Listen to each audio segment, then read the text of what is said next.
एक NEET 2026 aspirant हैं और आपने नीट की फॉर्म फिलिंग में गलती कर दी है, शायद आपने अपनी कैटेगरी को गलत भर दिया होगा या फिर आपने क्वालिफिकेशंस को गलत भर दिया होगा, मम्मी पापा का नाम गलत यदि भर दिया हो, तो हो सकता है ये आपके पास आखिरी मौका हो अपनी नीट 2026 के फॉर्म के करेक्शन का, क्योंकि एनटीए लेके आ चुका है एक नया नोटिफिकेशन। आइए जानते हैं इसके बारे में कि क्या क्या नई चीजें आप करेक्ट कर सकते हो और कब से कब तक करेक्ट कर सकते हैं इस नोटिफिकेशन के द्वारा।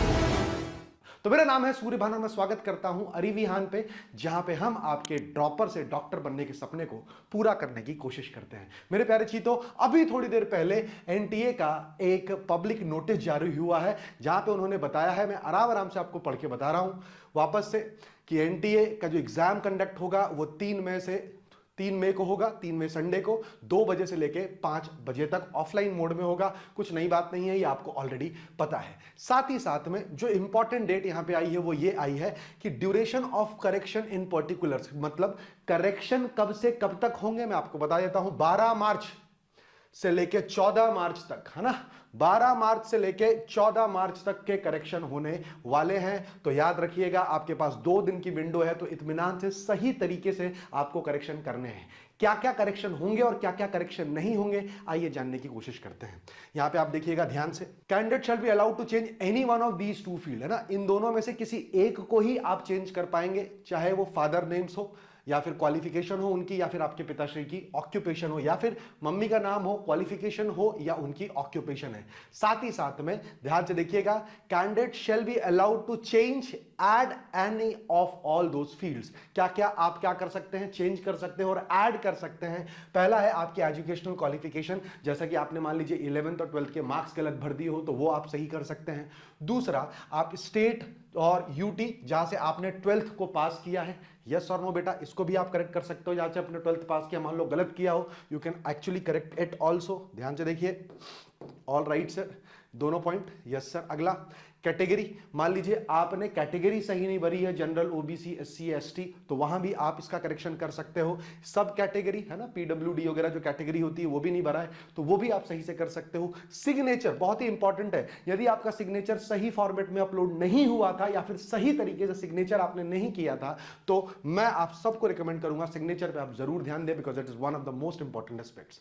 साथ ही साथ में आप नंबर ऑफ अटेम्प्ट्स के बारे में भी चेंज कर सकते हो, नंबर ऑफ अटेम्प्ट्स के बारे में भी आप चेंज कर सकते हो यदि आपने गलत भरा है।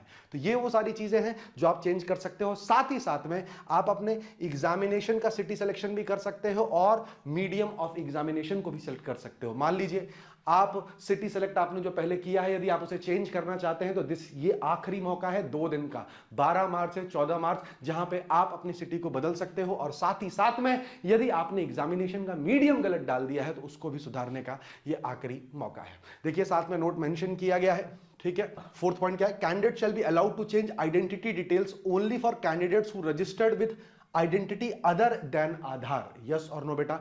आधार के अलावा यदि आपने किसी और से रजिस्टर करवाया है तो आपको मिलेगा मौका अपनी आइडेंटिटी डिटेल बदलने का, अन्यथा नहीं मिलेगा। जैसे छोटी छोटी चीजें हैं, जैसे आपको अपना फोन नंबर चेंज करने को नहीं मिलेगा, ना ही ईमेल आईडी चेंज करने को मिलेगा, ना ही परमानेंट एड्रेस चेंज करने को मिलेगा। ये छोटी छोटी चीजें हैं जो कि किस में आती है, आइडेंटिटी डिटेल्स में आती है, वो आपको चेंज करने का मौका नहीं मिलेगा, लेकिन तभी मिलेगा यदि आपने आधार के अलावा कुछ और यूज किया हो।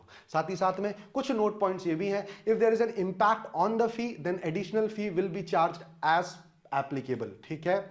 Correction in these fields will be applicable only after payment of additional fees, fee pay करने के बाद ही आप इसमें करेक्शन कर पाएंगे। And the only time correction will be allowed to the candidate that is once the corrections are done and submitted the form shall be frozen. तो मतलब क्या है, मतलब अब जब दोबारा भी आप करेक्शन करो या फिर सही करो करेक्शन, तो भाई बहुत जांच पड़ताल करके करना, क्योंकि एक बार आपने सबमिट का बटन दबा दिया करेक्शन करके तो फ्रीज हो जाएगा फॉर्म, उसके बाद कोई भी आप करेक्शन नहीं कर पाएंगे। ऑलराइट एवरीवन, तो यहां पे लिखी मैंने सारी बातों को आपको मोटे मोटे तौर पे बता दिया है। मेक श्योर करना है यदि आपके कुछ करेक्शंस बचे हुए हैं तो आप उसे सही तरीके से करेक्शन करें बेटा, ध्यान से फुल फोकस के साथ उस फॉर्म को भरें, क्योंकि इसी फॉर्म पे आपका ड्रीम कॉलेज टिका हुआ है। तो ऐसे ही और वीडियो के लिए हमारे चैनल को फॉलो करिए अरिविहान, जहां पे हम आपको देते हैं top class content and we make sure that droppers go to their dream college. So that's it from my side today. Thank you for patiently listening everyone. Bye bye and take care.